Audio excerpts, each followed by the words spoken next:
for all the trips to Washington, D.C. He's going to show us, Doc's going to show us how to work an AED so we can save a life someday if we have to.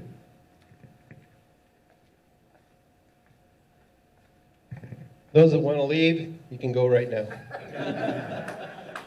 I'd rather listen to Todd Rose. It is my privilege to be with you tonight, and this is a little bit more serious than maybe we want to talk about. Who wants to be my volunteer? It'll only be 150 joules, you know, shock to the chest. I do. Yeah, Earl. I'm kidding. I'm not going to put anybody through that. Thanks. All right. It's my privilege to do this, and you all have purchased or been involved in getting 2 automatic external defibrillators. There's one out in the hallway out here. It's been put in the box, and I've activated it. It's ready to go, and how we know it's ready to go is there's a little green light that keeps blinking, and that's exactly what you want to see. So what I'm going to do is show you what you would need to do if you had to use this. So anybody know what conditions we should be using this in, or consider using this in? Anybody know? When somebody's heart is not beating would be a very important one, yes. So anybody that's not breathing and or anybody that's unconscious deserves to be connected to an automatic defibrillator. If they don't have a heartbeat, that needs to be given. They need to be given a shock by that. And so these things are really cool. I've had a chance to set these things up since the very inception, and that must have been almost 25, 30 years ago. And the first one we put in went to City Hall, and then the second one that I put in went to the Civic Arena. So, you know, I think those were 2 pretty significant traffic areas. I believe this is a very, very appropriate group to have an automatic defibrillator. Not only do you deserve to be shocked, in more ways than one, especially more of you than maybe, but anyway. And if you win an award, you know, I think we probably should use that guy. So, it comes in a nice little red case like this. It's out in the hallway. This one is going to go in the bus, I believe. Is that correct? Yep. And so what we have to do is we have to pull this little green tab. Boom, we pull it out. I'll do that a little later. And it activates it. And then if you go out and look at the one out in the hallway, there's a little blinking light, a little green light that's blinking about, every second, every 2 seconds. That means that it's active. That means that it's ready to go. Now, everything, all of the components of these are non-chargeable, non-repairable. You can't fix this. So if you think you're going to take a screwdriver and a plier to it, you can't do that. And in fact, you might end up getting shocked. So I'd recommend that you not do that.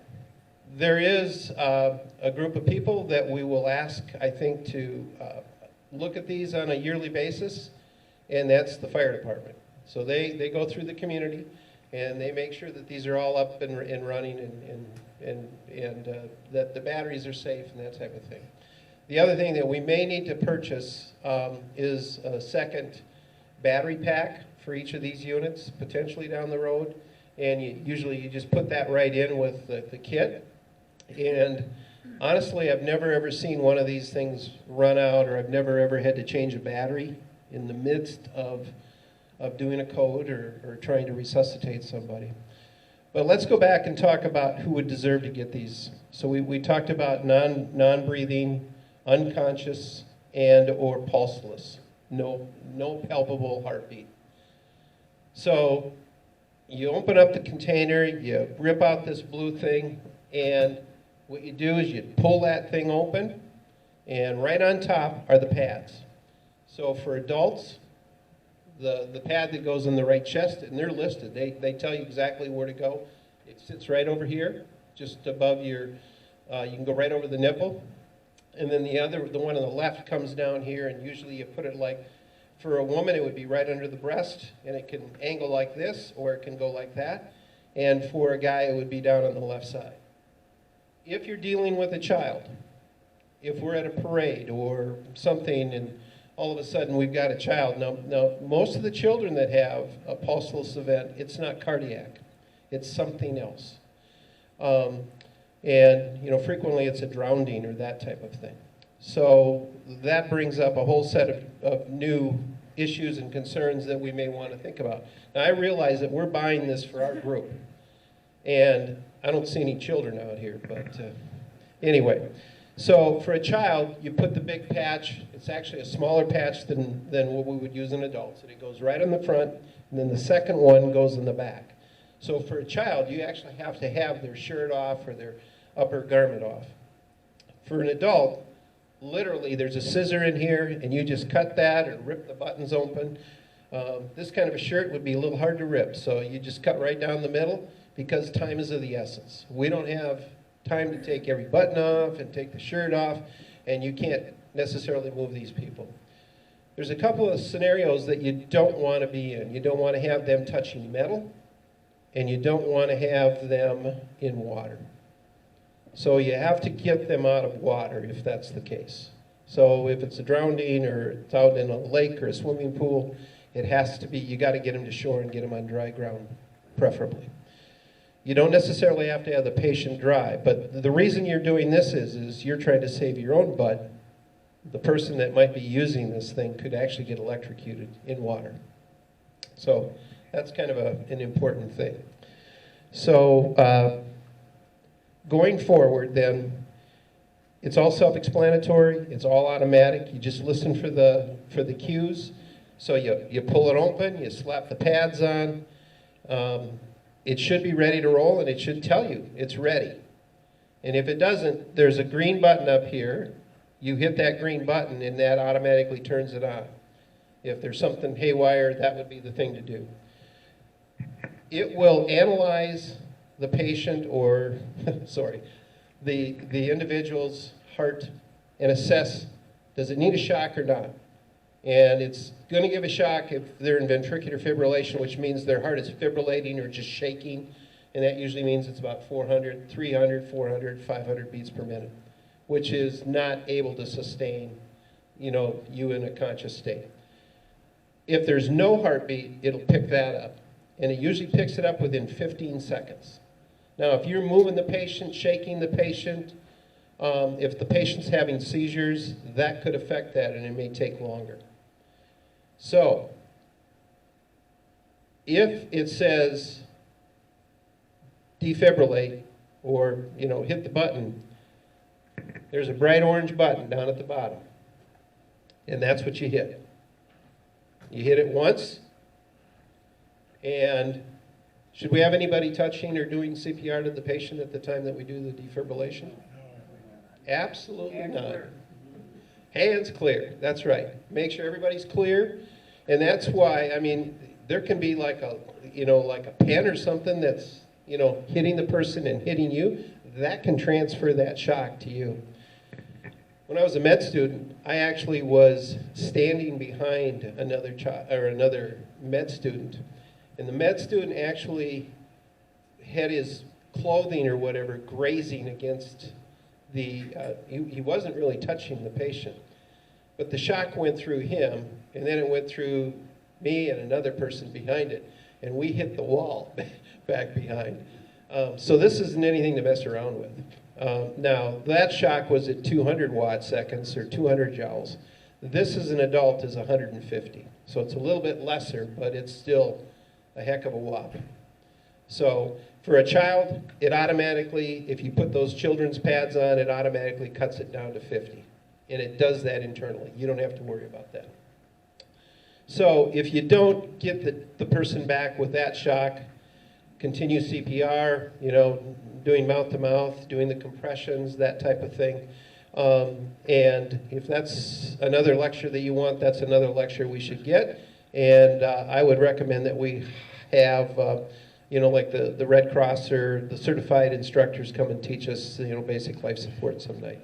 And I am trained in that, but I am not trained to provide that anymore. I used to be, but there's something called retirement that took care of that, I guess. So.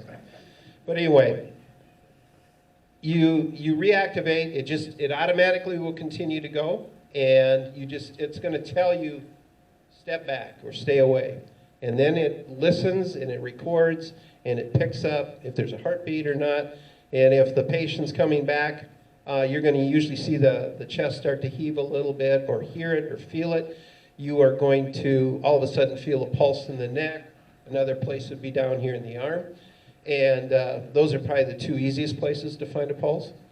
But basically some of the people will actually start to wake up and they'll start to stir and stuff. Then you know you've won, and you know you're on track, and you do not defibrillate again. So listen to this thing. It'll tell you if that's not going and the patient is still pulseless and or still in ventricular fibrillation, you hit it again. And you hit it again, and you hit it again, and you hit it again until it's done. Now, when it's all done, we've either won or we've lost. And I have to be honest with you that we do lose some of these sometimes. So that's kind of sad. But if you were to read the booklet that's been sent with this, back in 2012, they did an analysis of this unit. And they sent out 838 of these. And they got 48 or 43, I think it was 43 responses. Of those 43, 2 of these people passed away or died. They got them back, but they went on to pass away. So the point is that if you use these and use these appropriately and you get to them quickly, even, an unwitnessed arrest, you've still got a great chance of bringing them back. That's what's cool about this. And it's why they become so important and so, fresh and so present in and amongst us in our communities as well as anywhere in the country and in the world. So this is in English.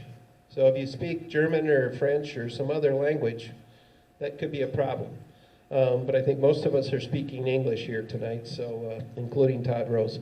But anyway, it's set up to be in English, but you can actually change them. So that's where we're at. We will have 2 units. We're going to have one in the bus, one's out here. And